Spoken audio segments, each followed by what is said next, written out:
"Oh my, carrying such a large suitcase. Are you going on a trip?" asked my mother-in-law. "No, I'm going back to my parents' house," I replied. "What?"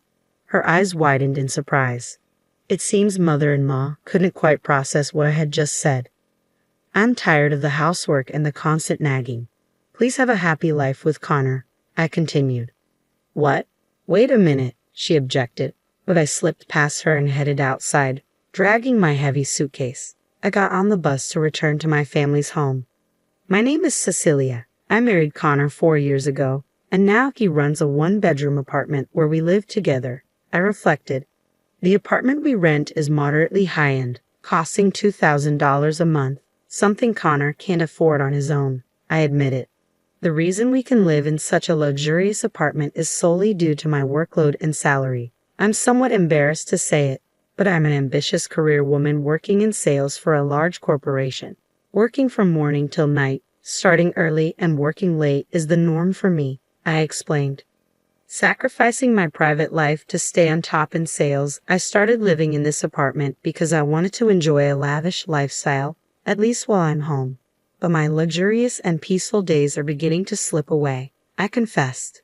The cause of this disturbance is mother-in-law, who has recently become a permanent guest in our apartment. I sometimes ask Connor to do the housework since I'm busy with my job, but instead of doing it himself, he calls mother-in-law and unloads the work on her. I lamented. Mother-in-law, being mother-in-law, willingly comes over and does all the housework, so Connor's domestic skills never improve.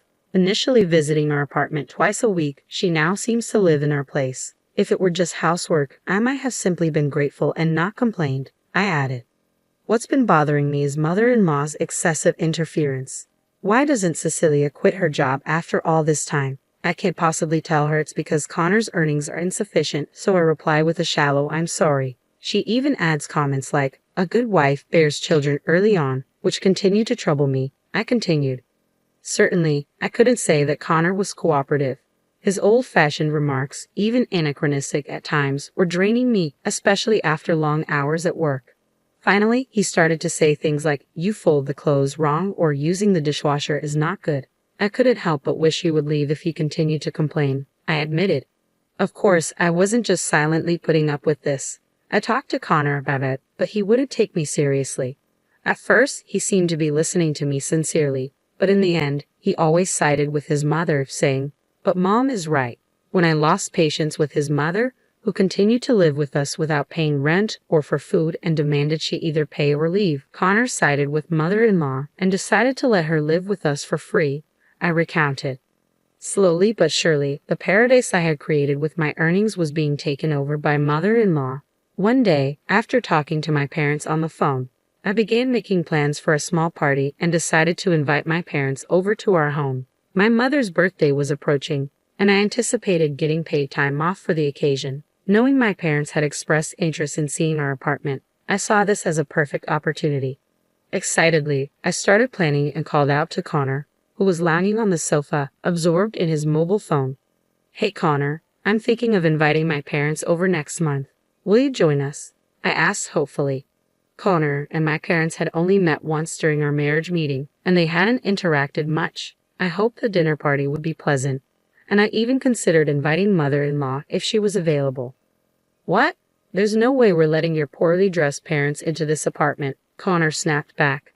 "Excuse me, how can you say that?" I yelled, shocked by his comment. Connor put down his phone, plugged his ears, and glared at me. "But it's true. They were wearing cheap clothes when we went for the marriage meeting," he defended. Struggling to contain my anger, my fists clenched. I was accustomed to harsh words directed at me, but I couldn't stand my parents being insulted. My anger simmered, and I had to calm myself before speaking. "I don't want to say this, but your mother-in-law is no different from my mother. What's so poor about my parents? Are your parents big corporate bosses or something?" Of course, that wasn't the case. His father was a salaried worker, and his mother was a homemaker from an ordinary family. Still, Connor scowled, clearly annoyed by my words. "At least they make more money than your parents. We didn't have to rely on a scholarship for college like you did," he retorted proudly, puffing out his chest. "I got a scholarship because I wanted to go to college on my own without depending on my parents," I shot back.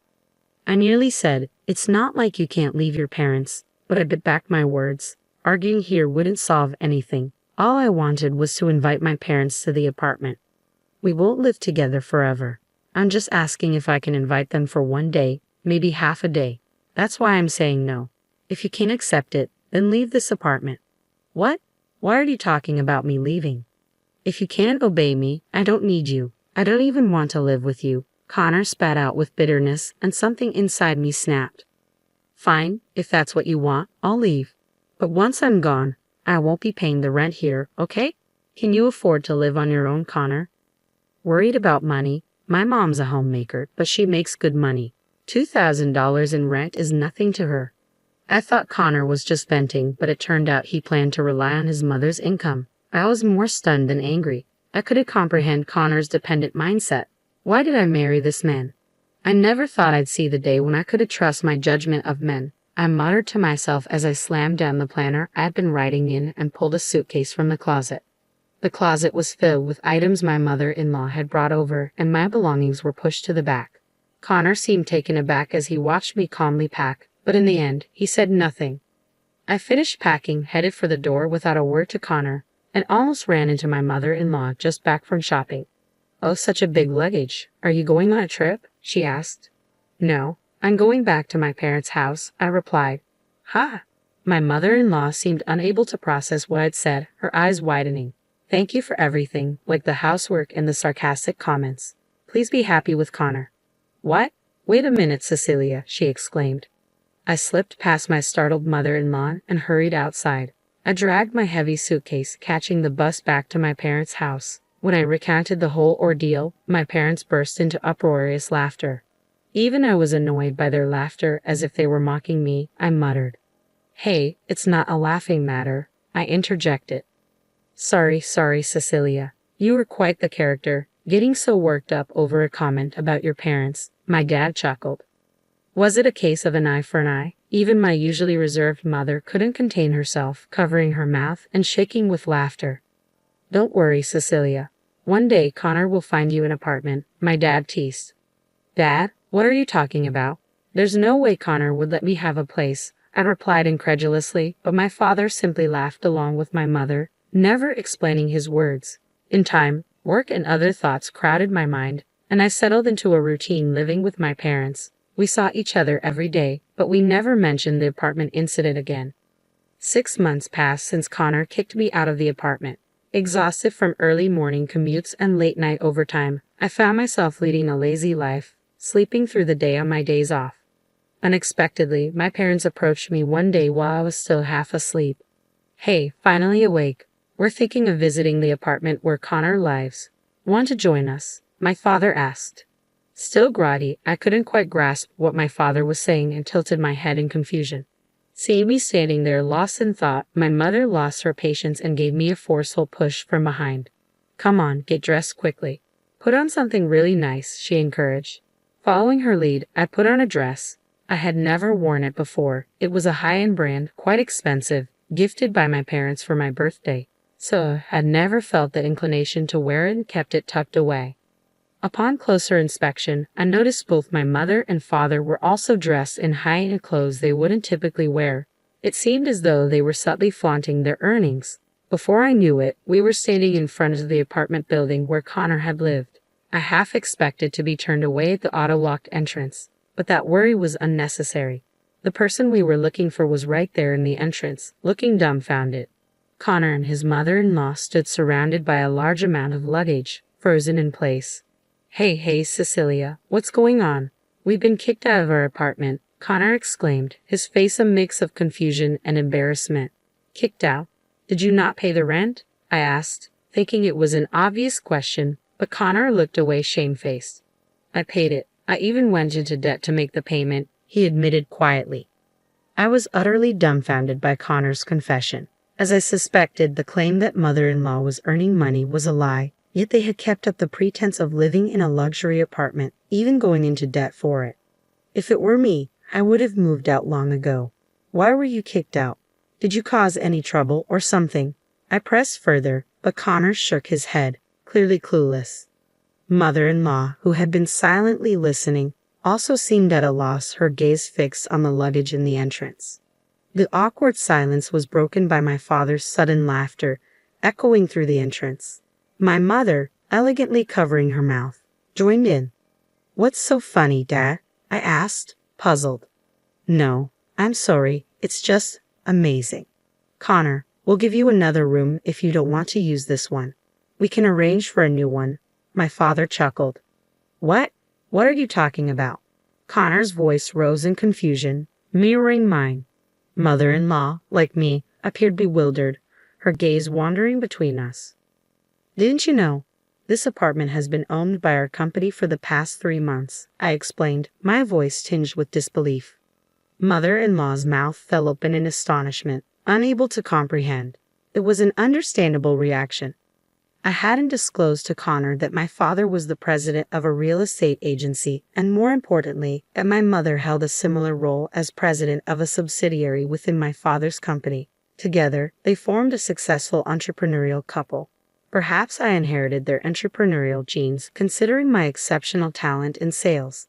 Connor had likely misunderstood my family's financial status based on the clothes we wore during our first meeting and the fact that I attended college on a scholarship. However, that assumption was mistaken. Connor's frustration turned towards me. "Why didn't you tell me Cecilia's dad is the company's president? If I had known, I would have."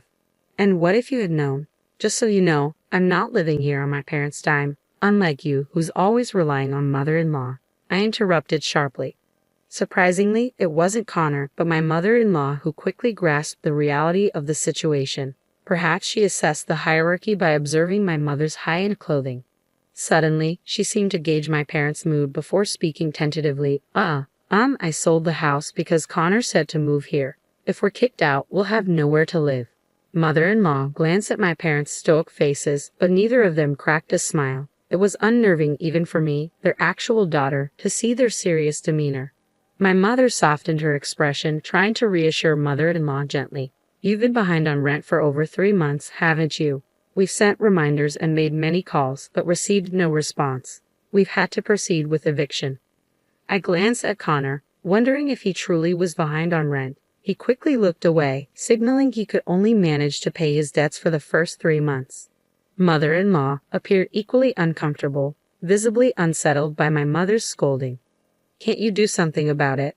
Please, you're the company's president," mother-in-law pleaded with my parents. However, my father firmly pushed her away. "I am the president, and I've decided on the eviction. You must comply. Trying to live well without paying rent? Isn't that too selfish?" my mother added, tone unyielding. Cornered by my parents' sternness, mother-in-law turned to Connor for support, but he remained motionless, as though he was abandoning her, unwilling to get involved. Anger surged within me again at his indifferent behavior. "I've thought about it for 6 months. I can't reconcile with you, Connor. Let's get a divorce." "What? Wait, divorce?" Connor stammered, visibly flustered. I glared at Connor, my resolve firm. "I can't live with someone who insults my parents." My parents looked at me, almost dazzled by my declaration. "Now what am I going to do?" Connor fell to his knees, dejected. As much as I wanted to watch his pitiful display, I couldn't be heartless. "You need to find a way to pay the overdue rent. Why not sell all your furniture and belongings? You won't have anywhere to take them anyway." I glanced at the pile of Connor and mother-in-law's belongings cluttering the entrance. Despite the unpaid rent, there were numerous luxurious items, brand-name products, expensive watches. Selling them might ease their financial burden. Feeling a twinge of reluctance to leave them stranded, I efficiently sorted through the unattended luggage on the floor. "The truck should be here soon.